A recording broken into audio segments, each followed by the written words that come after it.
Francis Brighton s'écrase à travers les portes et dans la salle de guerre où un groupe de généraux est assis.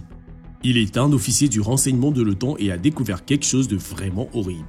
Les chefs militaires se tournent sur leur siège pour regarder. « Monsieur, vous devez voir ça », dit Francis en tendant un dossier Manille contenant des images prises par un satellite espion. Le général attrape lentement le dossier, l'ouvre et commence à feuilleter les pages. Son front se fronce d'inquiétude. Le général secoue la tête et passe le dossier à la personne assise à côté de lui. « Que Dieu nous protège !» murmure-t-il alors que les photographies circulent autour de la table. Francis attend patiemment dans un coin de la pièce pendant que chaque membre de l'Alliance de l'OTAN regarde les photos qu'il a apportées avec lui. Le dernier général examine les images, referme le dossier et le rend à Francis. Il se tourne vers le reste des hommes dans la pièce. « Que devrions-nous faire ?» il demande. Il est question de lancer une contre-attaque. Certains membres de l'OTAN veulent maintenir un statu quo tel qu'il est. Poutine est clairement fou et comme tout animal sauvage qui est acculé dans un coin et se sent menacé, il est plus que disposé à se déchaîner de la manière la plus meurtrière possible. D'autres dans la salle pensent qu'il est maintenant temps d'agir. Ils plaident pour le déploiement de plus de troupes le long de la frontière russe. « Je vais dire ce que tout le monde pense », déclare l'un des généraux en se levant de la table. « Nous devons armer les armes nucléaires actuellement stationnées en France et en Grande-Bretagne. » Un silence inquiétant enveloppe la pièce. Francis va et vient sur ses talons. Il est resté silencieux jusqu'à présent. « Si vous me le permettez, monsieur, dit-il, les images montrent clairement que la Russie déplace des armes nucléaires tactiques de ce site Object S vers sa base navale sur la mer Noire. Cependant, nous ne savons pas s'il s'agit clairement d'un geste de posture ou si Poutine a l'intention de les utiliser. » Les généraux autour de la salle grognent. Ils savent tous que cela pourrait être le premier pas vers une guerre nucléaire. Jusqu'à présent, Vladimir Poutine menaçait seulement d'utiliser des armes nucléaires tactiques dans sa guerre contre l'Ukraine. Maintenant, il a effectivement pris des mesures pour mettre ses paroles en action. Le déploiement de plusieurs bombes nucléaires tactiques, chacune avec une charge utile estimée à 1 kilotonne ou 1000 bâtons de dynamite pourrait changer le monde pour toujours. Les généraux continuent de délibérer. « Commandant Brighton, dit l'un d'eux, nous avons besoin que vous reveniez à votre poste, gardez vos yeux sur les armes nucléaires russes et tenez-nous au courant de tout autre mouvement. » Francis salue le général et sort en courant de la pièce. Il sprinte dans les couloirs du bâtiment du renseignement et retourne dans le centre de commandement. Les écrans clignotent différentes images. Les téléviseurs diffusent les flux en direct des organes d'information du monde entier. Personne ne connaît la menace très réelle qu'il a découverte, à l'exception des généraux de l'OTAN. Francis tape vigoureusement sur les touches de son clavier. Il regarde la photo à côté de son écran. C'est une photo de sa femme tenant leur fille nouveau-née. Elle sourit comme si rien ne pouvait jamais entraver leur bonheur. Malheureusement, Poutine semble déterminé à faire exactement ça en jetant l'Europe dans une guerre nucléaire. Francis puise dans le flux satellite à partir duquel il a initialement repéré les armes nucléaires tactiques. Il zoome sur la route menant de la base nucléaire russe à la côte de la mer Noire. Les camions transportant les armes nucléaires tactiques ont fait des progrès significatifs. Ils ne sont qu'à des kilomètres de la base navale. Les heures passent. Francis envoie périodiquement des mises à jour aux généraux de l'OTAN concernant les mouvements des armes nucléaires tactiques russes. Poutine avait promis de les utiliser pendant plusieurs semaines, mais beaucoup pensent qu'il s'agissait d'une menace vide. Maintenant, il semble qu'il soit sur le point de mettre en pratique ce qu'il a dit depuis le début. Il y a eu peu de mouvements à la base navale russe où les armes nucléaires ont été déposées. Francis a l'intuition que les ogives ont été montées sur des missiles SSN-30A calibre et chargés sur des sous-marins russes. Mais sans preuve, il ne peut pas faire grand-chose. Il semblerait que le seul moyen pour la Russie de déployer secrètement les armes nucléaires est de les emmener à portée des cibles en Ukraine et par sous-marin. Les yeux de Francis sont fatigués de regarder des écrans d'ordinateur sans arrêt pendant des jours. À chaque fois qu'il cligne des yeux, ça pique. L'officier du renseignement se lève et s'étire. Il se dirige vers la salle de pause où un nouveau pot de café vient de finir de se préparer. Alors qu'il se sert une tasse, il regarde la couverture en direct d'une bataille qui fait rage à la périphérie de Kiev. Soudain, la caméra s'incline vers le haut.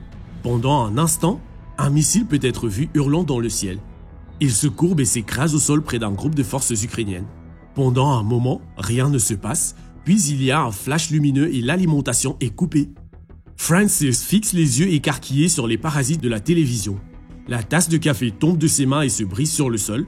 Pendant un instant, Francis est paralysé par la peur. Ce dont il vient d'être témoin est très clair. La Russie a lancé une bombe nucléaire tactique et a tout anéanti sur un rayon de 400 mètres. Francis sprinte vers la salle de contrôle et commence à rassembler autant d'informations que possible. Il doit déterminer combien de dégâts ont été causés et dans quelle direction se dirigent les retombées. En regardant les flux satellites, Francis peut à peine distinguer le nuage de champignons distinctif qui s'élève au-dessus du paysage. Le vent semble pousser la fumée plus loin en Ukraine. Une fois de plus, la Russie a provoqué une catastrophe nucléaire sur le sol ukrainien. Plus tard dans la journée, Francis fait un rapport aux généraux de l'OTAN. Il semble que la Russie ait utilisé une bombe nucléaire tactique de 1 kilotonne pour détruire tout un bataillon de chars ukrainiens. Des rapports ont afflué à travers le monde selon lesquels des pays condamnent les actions de la Russie. Tout le monde sait que si une guerre nucléaire éclate, il n'y aura pas de gagnant. La Russie et les États-Unis ont à eux seuls suffisamment d'armes nucléaires pour effacer l'humanité de la surface de la planète, et cela ne tient pas compte des ogives nucléaires situées en Grande-Bretagne et en France. Après qu'il a été confirmé que l'explosion provenait d'une bombe nucléaire tactique, l'OTAN a armé plusieurs missiles sur des sites à travers l'Europe. Ils n'ont pas encore tiré, ce ne sera qu'une question de temps avant que quelqu'un ne doive tenir tête à Vladimir Poutine. Essayer de raisonner le maniaque meurtrier ne semble pas fonctionner. Même la Chine, l'allié le plus puissant de la Russie, s'est retourné contre eux. La Chine a une doctrine nucléaire stricte de non-utilisation en premier que la Russie vient de briser. Aux yeux de la Chine, les armes nucléaires ne devraient être utilisées que pour défendre son propre pays et non comme une arme à des fins offensives. C'est ce que ressent le monde et c'est la raison pour laquelle presque tous les pays de la planète se sont retournés contre Vladimir Poutine. Mais pour autant que Francis puisse en juger, cela ne semble pas dissuader le dirigeant de la Fédération de Russie. La Russie a utilisé l'arme nucléaire tactique pour montrer à quel point elle prenait au sérieux le réapprovisionnement constant de l'OTAN à l'Ukraine en armes et en fournitures.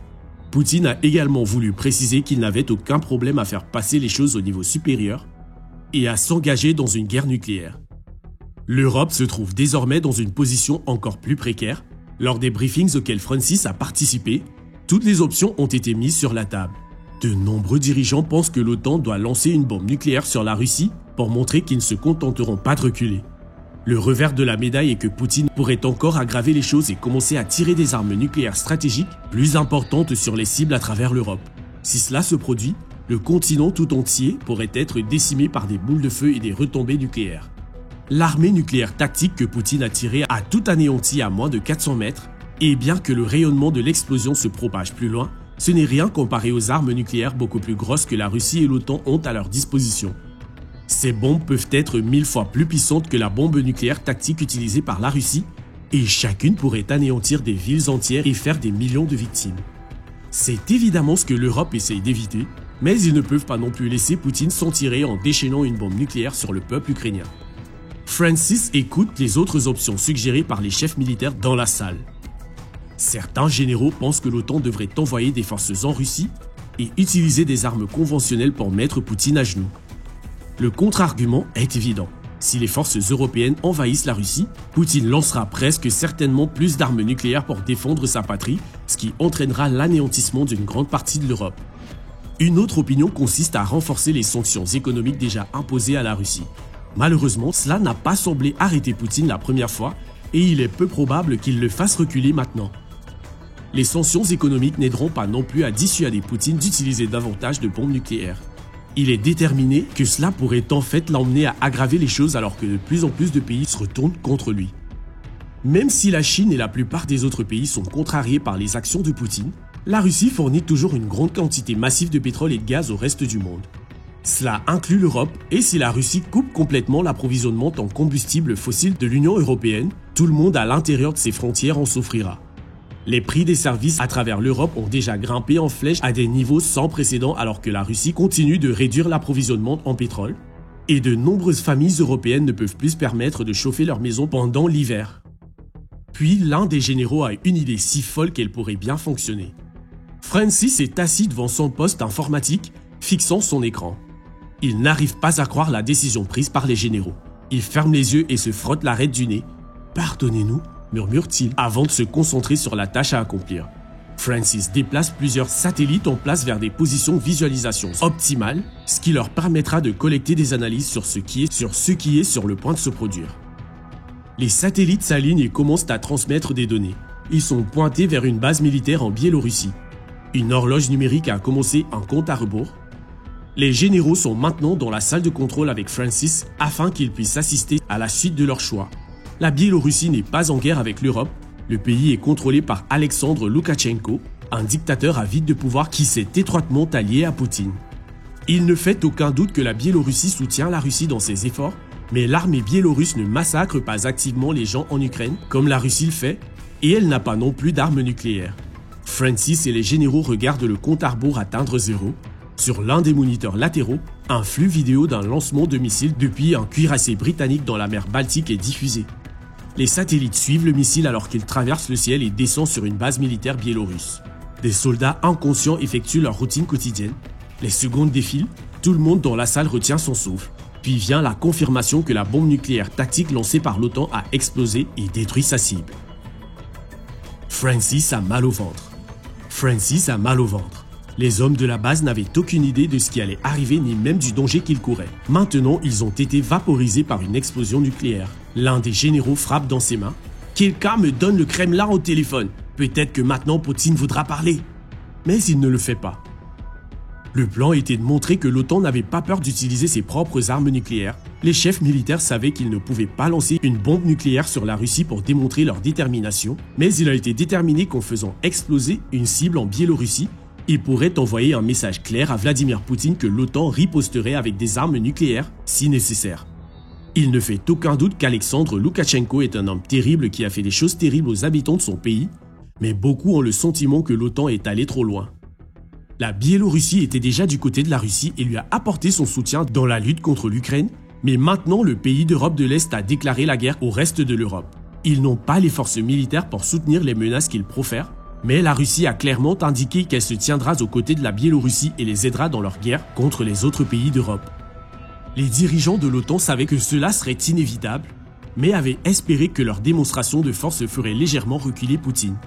Cependant, ce plan reposait sur la conviction que Poutine, comme tout le monde partout ailleurs, ne voudrait pas risquer une guerre nucléaire totale. Mais Vladimir Poutine n'est pas un être humain sain d'esprit et par conséquent ses actions après la démonstration de force de l'OTAN ne sont pas rationnelles.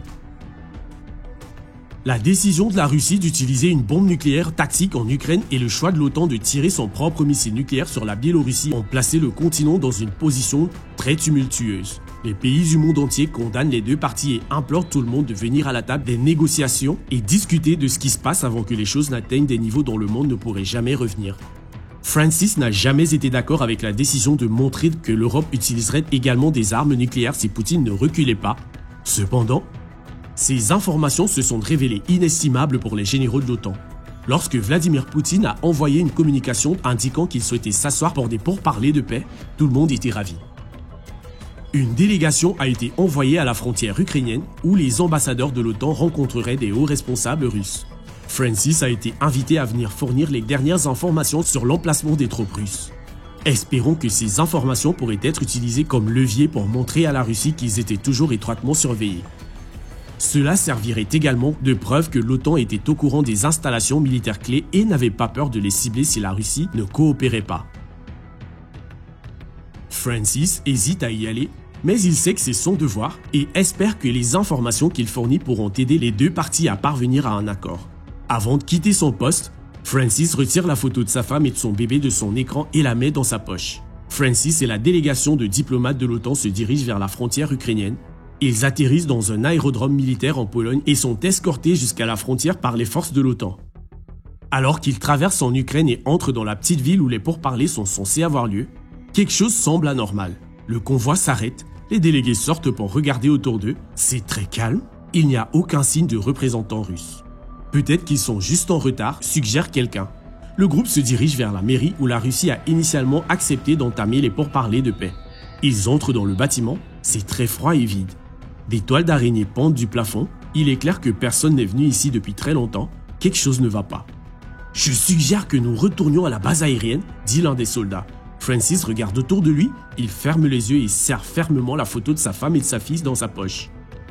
Il aurait dû le voir venir, il aurait dû surveiller de plus près les mouvements des troupes russes dans la région. Au départ, lorsque Francis a remarqué que les forces russes reculaient, il a pensé que c'était un signe de bonne foi. Il a juste supposé que les Russes ne voulaient pas paraître menaçants, surtout pendant les pourparlers de paix.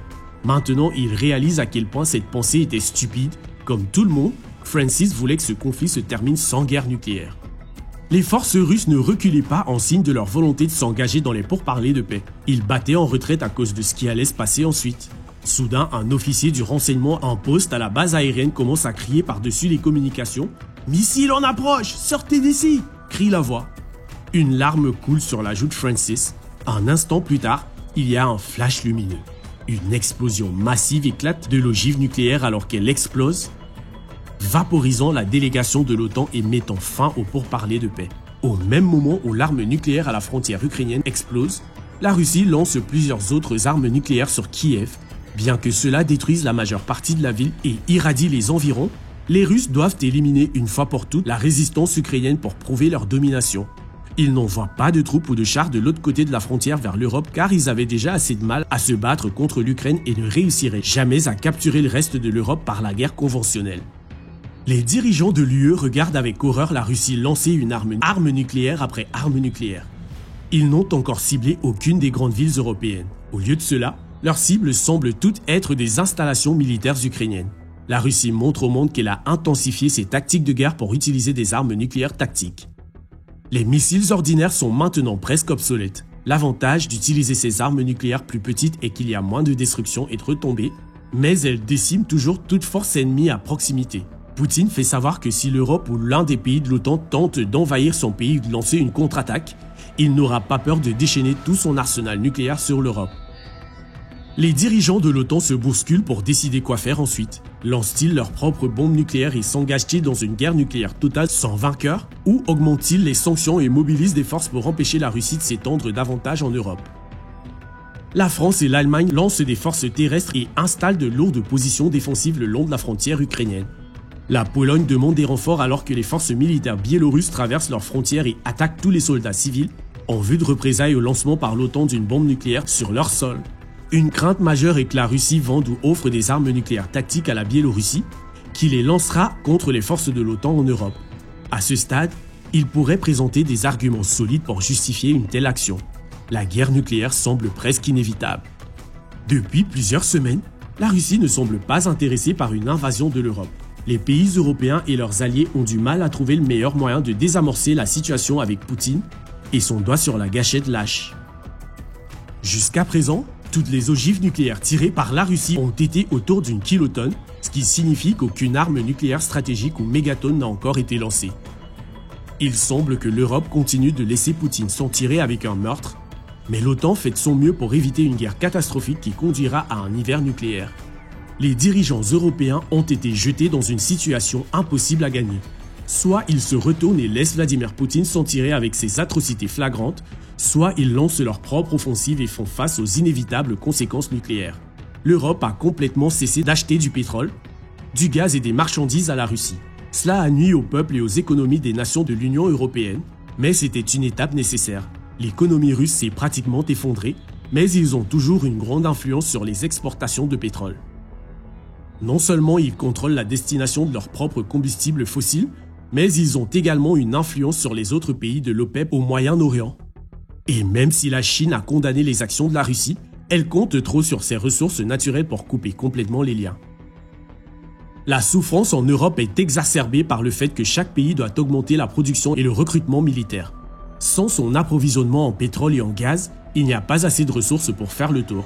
L'Europe s'est éloignée des combustibles fossiles et s'est retournée vers l'utilisation des énergies renouvelables, mais à ce stade, c'est trop peu, trop tard. Les choses deviennent désespérées alors que l'économie allemande entre dans une dépression et que la livre sterling devient sans valeur. Les nations européennes décident qu'il est temps de se battre contre le dictateur maléfique de la Russie. La France et l'Allemagne lancent des raids aériens à travers la frontière. La marine britannique tire des canons sur les bases navales russes et bloque les principaux ports. Les unités d'infanterie et de blindés se rassemblent le long des principaux points stratégiques et, lorsque le signal est donné, traversent le territoire russe. Il y a du carnage et du chaos à travers le continent. Alors que les forces russes sont vaincues et repoussées, Poutine prend la décision dont tout le monde avait peur mais savait qu'elle allait arriver. Il tire des armes nucléaires tactiques sur les forces de l'OTAN, les bombes nucléaires explosent sur terre et dans la mer. La marine britannique dans la mer Baltique est décimée. En un jour, des millions de vies sont perdues. Mais finalement, Poutine sait qu'il manquera d'armes nucléaires tactiques ou de soldats, alors il fait l'impensable. Des voyants d'avertissement clignotent dans tous les centres de surveillance en Europe. La Russie a lancé des centaines de bombes nucléaires depuis ses arsenaux. Ce ne sont pas les armes nucléaires tactiques à faible rendement, chacun représente plus d'une mégatonne. Lorsque les ogives exploseront, elles démoliront des villes entières et anéantiront les forces militaires à travers l'Europe. Il n'y a pas d'autre choix que de se battre. La Grande-Bretagne et la France lancent leurs propres armes nucléaires sur Moscou et d'autres cibles russes. Le reste du monde regarde avec horreur l'Europe dévorée par les boules de feu et couverte de radiation. La plupart des forces russes sont détruites lorsque les bombes nucléaires européennes explosent sur le sol russe. Au cours des prochaines décennies, la majeure partie de l'Europe sera inhabitable alors que les retombées se propagent à travers le continent sous l'effet des vents changeants. La fin du régime de Vladimir Poutine se fait au prix d'un continent européen irradié. Tout a commencé avec une seule arme nucléaire tactique lancée depuis un sous-marin russe sur les forces ukrainiennes. C'est une sombre perspective pour l'avenir de l'Europe si Poutine décide un jour d'utiliser des armes nucléaires. Si cela se produit, les décisions sur ce qu'il faut faire seront difficiles à prendre. Il y aura probablement des erreurs et de nombreuses personnes mourront à la suite de l'utilisation cavalière des armes nucléaires tactiques de la part de Vladimir Poutine. Il n'y a pas de bonnes options en matière de guerre nucléaire. C'est pourquoi personne n'a utilisé d'armes nucléaires au combat depuis 1945, lorsque les États-Unis ont largué les bombes atomiques sur Hiroshima et Nagasaki. La situation en Ukraine est peut-être la plus proche de la destruction nucléaire depuis la crise des missiles de Cuba, sauf que dans la situation actuelle, ce ne sont pas l'Union soviétique et les États-Unis qui doivent parvenir à une sorte d'accord, mais les dirigeants de l'Europe et Vladimir Poutine. Espérons que, tout comme la crise de 1962 a été évitée, nous pourrons éviter un holocauste nucléaire dans les mois à venir. Regardez maintenant et si la Russie lançait une bombe nucléaire minute par minute, ou consultez, c'est ainsi que vous survivrez réellement à une attaque nucléaire.